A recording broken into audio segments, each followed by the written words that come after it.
गोपीपुर गांव में ममता अपनी बेटी संध्या के साथ एक झोपड़ी में रहती थी। ममता का पति बेटी जनने के कारण उसे कई साल पहले ही छोड़कर चला गया था। उसके जाने के बाद ममता ने संध्या का पालन पोषण अकेले किया। वो दोनों माँ बेटी दिन रात खेत में काम करके सुंदर सुंदर फूलों की खेती करते थे और फिर उन फूलों को बाजार में बेचकर पैसे कमाया करते थे, जिससे उनके घर का थोड़ा बहुत गुजारा चल जाया करता था।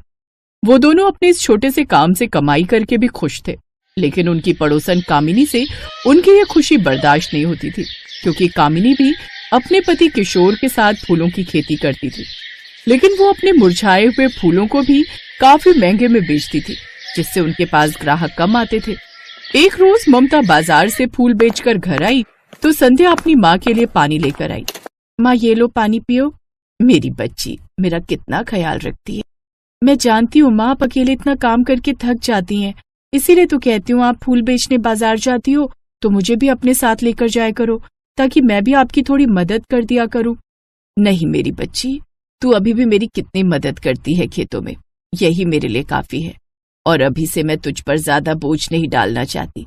अच्छा संध्या, आज फूल बेचकर अच्छी कमाई हुई है, ये लो आज की कमाई, इसे भी संभाल कर बक्से में रख दो, आने वाले बुरे वक्त में ये हमारे काम आएंगे। लेकिन उनकी पड़ोसन कामिनी, जो अक्सर उनके घर पर नजर गड़ाए बैठी रहती थी, उसने खिड़की से उन दोनों को बातें करते हुए सुन लिया। गुस्से में वो घर आई। उसकी शक्ल देख उसके पति ने कहा, क्या हुआ भाग्यवान, क्यों इतने गुस्से में हो? मुझे तो लगता है पैसे कमा कमा कर ये दोनों माँ बेटी एक दिन बड़ा सा घर ले लेंगी और हम यहीं इस कच्चे मकान में रह जाएंगे। जानते हो हमारे खेत उनके खेत से कितना बड़ा है, और उसके खेत के मुकाबले हमारे खेत में कई तरह के फूल भी उगते हैं, लेकिन फिर भी पता नहीं क्यों लोगों को उनके फूल ही पसंद आते हैं। हमारे फूल तो इतने बिकते ही नहीं। वो इसलिए भाग्यवान क्योंकि कामिनी हमारी तरह खेतों में दवाई नहीं डालती, बल्कि दिन रात मेहनत करके फूल उगाती है। और पता है ना, उसके फूलों से कितनी अच्छी खुशबू भी आती है। उसके फूलों की खुशबू तो पूरे बाजार में महकती है। अब बस भी करो उसके गुणगान करना और ये सोचिए कि हम उसे सबक कैसे सिखाएं।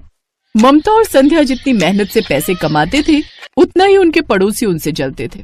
शाम को जब ममता के घर जाने का समय होता है तो उसके सारे फूल बिक गए होते, लेकिन कामिनी के फूलों की बिक्री तो आधी भी नहीं हुई होती।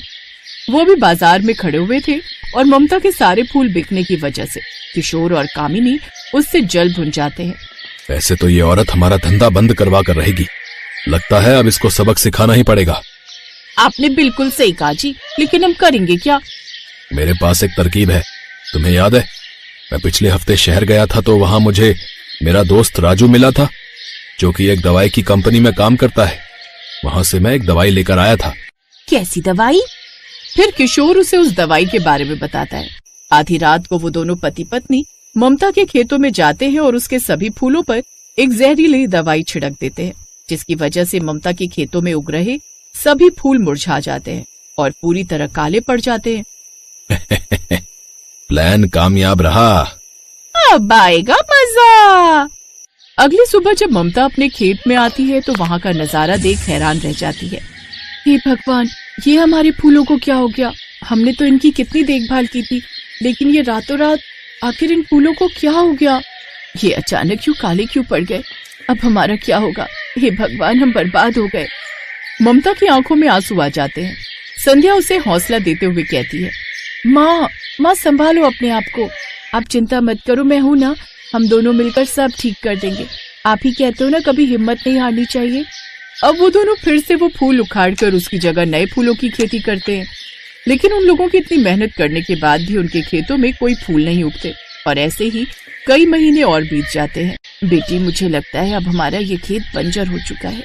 तभी तो इतने महीने बीत गए, लेकिन अभी तक इस खेत में कोई घास तक नहीं उग रही। यही सोच सोच कर दोनों माँ बेटी बहुत ज्यादा उदास हो जाती हैं। उधर अब किशोर और कामिनी अच्छी कमाई करने लगते हैं। अब लोगों को ना चाहकर भी उनके फूल खरीदने पड़ रहे थे।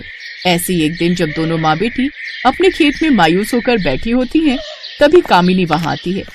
हाय, सुनकर बड़ा दुख हुआ ममता बहन, लेकिन अब तुम ही बताओ, अब तुम इस बंजर जमीन का क्या ही करोगी? अब तो तुम्हारी ये बंजर जमीन कोई खरीदेगा भी नहीं। ये आप कैसी बातें कर रही हैं? हमने कब कहा कि हमें अपना खेत बेचना है? अरे गुस्सा क्यों होती हो? मैं तो तुम्हारे भले के लिए कह रही थी, नहीं तो मुझे क्या। ये कहकर वो वहां से चली जाती है। अब वो जैसे तैसे अपनी बचत से गुजारा चला रहे थे, लेकिन कुछ समय बाद उनके पास वो पैसे भी खत्म हो जाते हैं। अब तो ऐसा समय आ जाता है कि उनके पास खाने के लिए भी कुछ नहीं होता।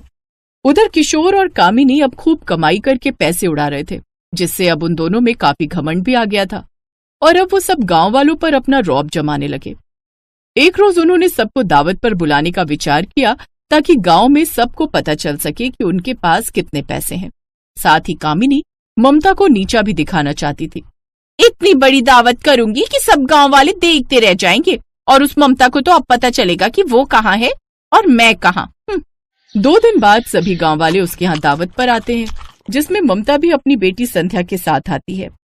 तुम दोनों माँ बेटी पेट भरकर खाना खा लो, फिर पता नहीं कब तुम्हें ऐसी दावत नसीब हो। और नहीं तो क्या, और कोई हमारी तरह दरिया दिल इंसान नहीं है इस पूरे गांव में। दोनों पति पत्नी के अंदर घमंड अच्छे से भर चुका था।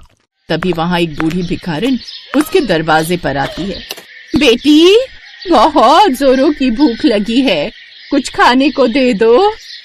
ओफो, अब ये भिखारिन कहाँ से आ गई? चल यहाँ से, यहाँ कुछ नहीं है। तुझ जैसे भिखारिनों के लिए हमने यहाँ भंडारा नहीं रखा है। चल अब जा यहाँ से। वो उस भिखारिन को धक्का दे देती है और वो नीचे गिर जाती है। ममता ये सब देख लेती है। वो अपनी थाली लेकर आती है और उस भिखारिन को दे देती है। वो बूढ़ी औरत झट से वो खाना खाती है और खाना खाते ही एक परी के रूप में बदल जाती है। ये देख संध्या और ममता हैरान रह जाते हैं। घबराओ नहीं, मैं एक परी हूँ और आज धरती लोक पर तुम सबकी परीक्षा लेने आई थी। मैं हर 3 साल में परीलोक से यहाँ आती हूँ, यहाँ के प्राणियों की परीक्षा लेने, और जो भी मुझे नेक दिल इंसान मिलता है मैं उसकी मदद करती हूँ। मैं जानती हूँ तुम अपने फूलों के खेत के बंजर हो जाने से काफी दुखी हो, लेकिन अब तुम्हारे सारे कष्ट दूर हो जाएंगे। ये लो ममता, ये जादुई फूलों के बीज है, तुम इन्हें अपने खेत में बो देना, फिर देखना चमत्कार। इतना कहकर वो परी गायब हो जाती है। फिर अपने खेत पर जाकर दोनों माँ बेटी वो बीज डाल देती हैं। अगली सुबह जब वो खेत में आती है तो वो बीज देखकर हैरान रह जाती है। उनका खेत पूरी तरह से जादुई फूलों से भर चुका था, जिसमें तरह तरह के जादुई खूबसूरत रंग बिरंगे फूल लगे हुए थे और उनमें से बेहद ही सुगंधित कमाल की खुशबू आ रही थी। तभी उन जादुई फूलों से एक आवाज आती है। सुनो ममता, अब तुम जितने चाहे फूल तोड़ सकती हो। आज के बाद ये जादुई फूल कभी खत्म नहीं होंगे और ना ही कभी मुरझाएंगे। और अगर तुम दोनों के अलावा अब कोई इस खेत की तरफ देखेगा भी तो उसको ये जादुई फूल जोर का बिजली का झटका देंगे। खासकर तुम्हारे वो पड़ोसी किशोर और कामिनी, जिन्होंने तुम्हारे खेत में पहले भी एक जहरीली दवाई का छिड़काव किया था, जिसके कारण ये खेत बंजर हो गया था। क्या ये सब उन दोनों ने? हाँ, लेकिन अब तुम चिंता मत करो। जादुई फूलों की बात सुनकर वो दोनों बहुत खुश हुए। उस दिन के बाद से उन दोनों के सारे कष्ट दूर हो जाते हैं। उनकी कमाई पहले से 4 गुना बढ़ जाती है, इससे वो काफी अमीर बन जाती हैं।